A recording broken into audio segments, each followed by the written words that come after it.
And yet, we must love anyway. We must forgive anyway. Not because they deserve it, but because we deserve peace. To hold on to anger is to drink poison and hope the other suffers. But you, dear one, are done poisoning your soul. You are ready to walk free. To stop carrying the weight of what others did not give you. To stop waiting for validation that was never yours to seek. You are the light you were hoping others would shine on you. You are the peace you once begged others to protect. So now, breathe once more with me. Inhale, hold, and exhale. Let this moment mark a shift. Not a temporary motivation, but a lasting transformation. Because today, you no longer walk in victimhood. Today, you walk in your calling. You are God's living karma. Not as a sword of vengeance, but as a whisper of wisdom, a walking reminder of what integrity looks like, a vessel of healing in a world of wounded hearts. The ones who hurt you may never say sorry, they may never return, and you must learn to let that be, because your story isn't about them, it's about you. It's about rising, again and again, until your spirit becomes unshakable. It's about learning to sit with your own soul in silence and feeling peace. No longer will you be invisible to yourself. No longer will you beg for love while starving your own heart. From this day forward, you will walk gently but powerfully. You will forgive, but remember. You will love, but no longer abandon yourself in the process. And most of all, you will continue, not because life is easy, but because you are ready. So go now, chosen one. Live your truth, not their opinion. Speak with love, not ego. Listen to the silence. It's where God whispers most clearly. And above all else, stay kind, stay open, stay awake. May your days be filled with awareness. May your nights be wrapped in stillness. And may you never again forget just how sacred you are. I'll be here when you're ready for the next step. Until then, walk gently, dear one, and remember who you are. You are God's living karma. The world will remember your light. Subscribe for the next journey. You're not alone. And in that stillness, you begin to realize you were never alone. You were never rejected. You were rerouted, protected, rebuilt from the inside out. That's the gift of the chosen ones. Your pain was never pointless. Your tears were never wasted. Every sleepless night carved wisdom into your soul. Now let's breathe together. Inhale with me. Hold it. And release. Let it go. Let it all go. You do not have to carry their judgment anymore. You do not have to shrink so others feel comfortable.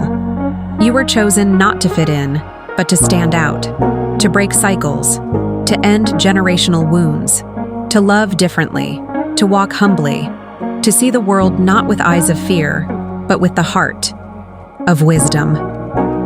Now that you've heard this, something in you is already changing. You feel it, don't you? That soft, quiet knowing that the life you've been waiting for isn't out there. It's already within you. This is only the beginning. Let us continue this journey together. So now, dear one, we've walked a long road together today. We began by acknowledging your pain, the pain of being misunderstood, discarded, overlooked. But what you may not have realized until now is that your pain was never punishment. It was an awakening. Every trial you've endured, every betrayal, every silent night spent in tears, they weren't signs that you were cursed or forgotten. They were sacred fires, burning away the parts of you that no longer served your higher self.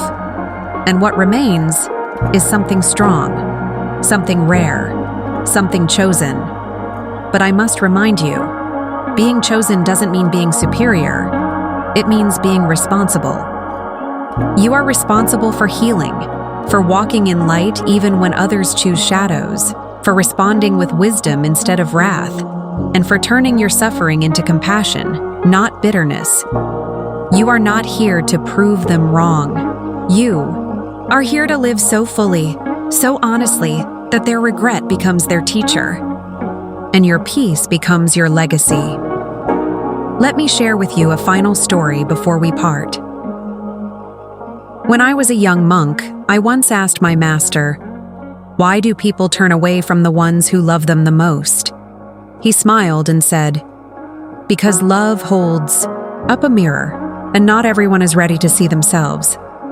I didn't understand it then, but life has shown me that truth 1,000 times. Peace and presence, my dear one. I'm grateful you're here. I want to begin with a truth many forget. You are not here by accident. You are not the echo of someone else's life. You are the thunder before the storm of awakening. You are a chosen one. Yes, it may not always feel that way. I understand. When people walk away from you, when they betray you, when they mock your silence, when they fail to recognize your heart, it can feel like punishment. But my dear one, it is not punishment. It is preparation. You see, karma does not move with noise. It whispers, it waits, and it places the weight of its wisdom upon those who are strong enough to carry it. People like you. You are God's living karma, and that means your presence alone is a mirror, a lesson, a light. That is why people often misjudge you. It's not because there is something wrong with you. It's because there is something incomplete in them. And your energy confronts that. Let me tell you a story. There was once a young seeker who came to me, broken and weary. He had been cast out by his friends, betrayed by his own family, laughed at by the people he tried to love. He asked me, "Master, what is wrong with me? Why does love run away when I offer it freely?" And I looked at him, and I said, "Because they were never ready for the version of you that required truth. People reject what they cannot understand. They run from what reflects their own shadow. You, my friend, have been given a light so bright that it exposes the darkness in others. And rather than deal with their own healing, they hide from you. But here's what they don't know. Every time they turned away, every time they spoke ill of you, they created a lesson for themselves. Because the universe never forgets. The universe teaches. And now, years later, some of those same people, they come back. With regret in their eyes, with apologies soaked in silence. They remember your kindness. They remember your peace.